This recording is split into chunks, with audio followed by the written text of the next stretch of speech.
What is up, everybody? I'm back again with another video, and this video is going to be a camera review, or just a talk about video about this camera that I just picked up. And this is a film camera, and this is the Canon Snappy AF. I'm not sure when this camera was made, but it is a film camera, and it's an auto film camera. And when I say auto, I mean like you don't have to change any settings. It's autofocus, and it has automatic flash, so if it's too dark, the flash will go off automatically, so you don't have to worry about that. And this camera was made for I'm gonna say like families, or just like moms that want to take pictures of their children, or just like vacations or anything, because it has autofocus and everything's auto, so you can get those really candid moments with this camera.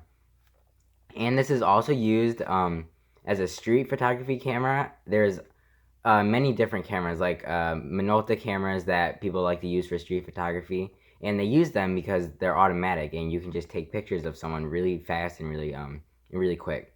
So going right into this camera, it's a point and shoot, and it's pretty comfortable to hold. It has these little like grooves right here, or indent right here for your fingers, and then it has a shutter button made out of rubber or silicone, something. But it's like really comfy, and it's really nice to just hold. It has a viewfinder, and it's not an SLR, so it doesn't have like a mirror or anything. It just pops out right through here.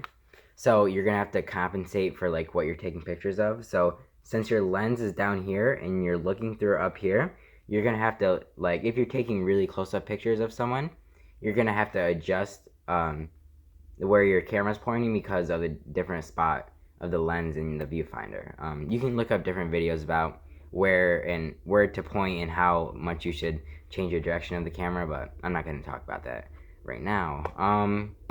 You have a automatic flash that goes off only in dark situations, so it's not going to go off every time, but it's only going to go off, let's say you're inside or it's nighttime. So I'm inside right now. You're going to press the button halfway down and then one full time around, and it didn't go off because I'm filming in the daytime right by a window, and so it didn't it didn't need enough, like, more light to have a good exposure, so the flash just didn't go off. But let's say I point it towards the wall over here, the flash goes off because it's too dark. And that's a really like the main reason I got this camera, because I wanted to just have a quick, easy automatic film camera that I could just shoot with. And I think like, I'm really into hip-hop and music and stuff, and I've seen a lot of rap artists, their personal photographies use like point and shoot cameras on film, and I think it looks really dope with like rappers in them, and so I want to try it out. I haven't gotten the film developed yet, so I don't know what it looks like, or how good the camera works, but as soon as I get those, I'll tell you about the pictures that turned out. Oh, it has a self-timer on it, on the top of it, so you press that down, and you don't have to press the shutter button. You just press it down, and it'll start beeping. I mean, the light will start blinking, and then when it blinks fast, that's when the picture goes. Okay, so to turn it off, you have this little switch right here. You press it down, and it closes, and that automatically shuts off the camera, so nothing will turn on. But when you flip it up, the lens opens, and that means it's on. Oh, this has autofocus, which is right in the name, Snappy AF. AF means autofocus, so that allows it to be really quick. I don't know if my camera works. Like, I don't know if the autofocus works, because listen to how quick it is. I don't know if you can hear that.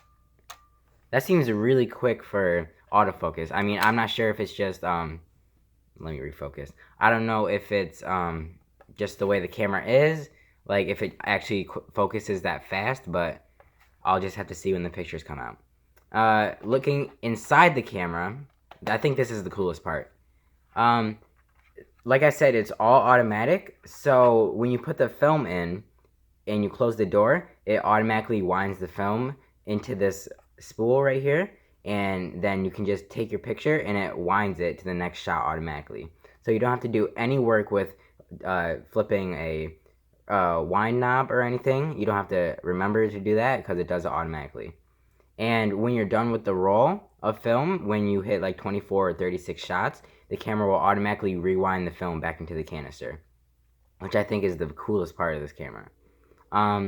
What you guys might not know about automatic film cameras is you see these little metal dots right here, or metal prongs. If you ever looked on a canister of film, it has black dots or black squares on the edge of it, and it almost looks like a barcode, and that's basically what it is. So depending on how many shots your film has, or the number of ISO your film is, that barcode changes. So let's say you have 400 ISO film with 24 shots on it. That's going to be a specific barcode that this metal fixture can read. So when you put it in, these prongs read the barcode, and then you shut the door and it will automatically count 24 on here. And your camera exposure meter will already be set to 400 ISO.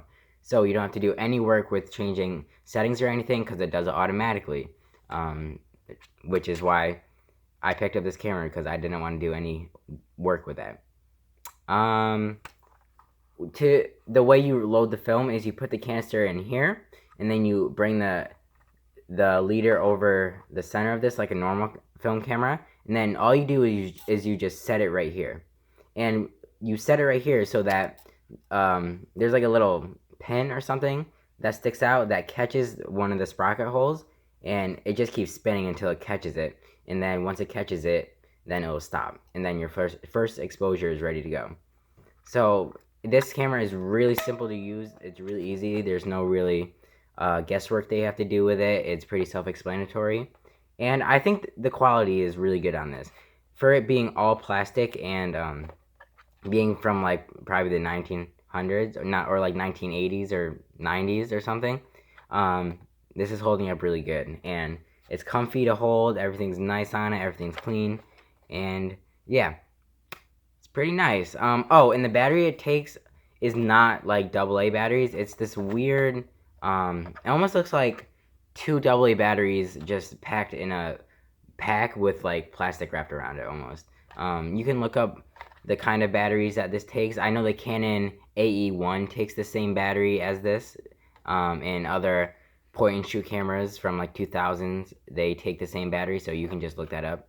I don't currently have like a penny to untwist this thing, but it's easy to find on the internet, and they're pretty cheap. So yeah, so I highly recommend that you get a point and shoot camera for yourself. I think it's going to be a really cool thing to try, and it's kind of just going to switch it up from if you use manual cameras a lot, or just like a lot of like Canon AE1s, those type cameras. It's going to be a really nice switch up for you.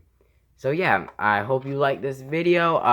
Go subscribe to my channel. I'm uploading way more often than I used to, because I'm going to start making videos every day and uploading them weekly, or maybe a couple times a week. So stay tuned for that. And go check out my Instagram, my photography Instagram. It's Gavin_Farrell_photography. I'll put it in the link. I'll put it in the bio, and I'll put the link in there. So go check out all those and subscribe, and I'll see you next video. See ya.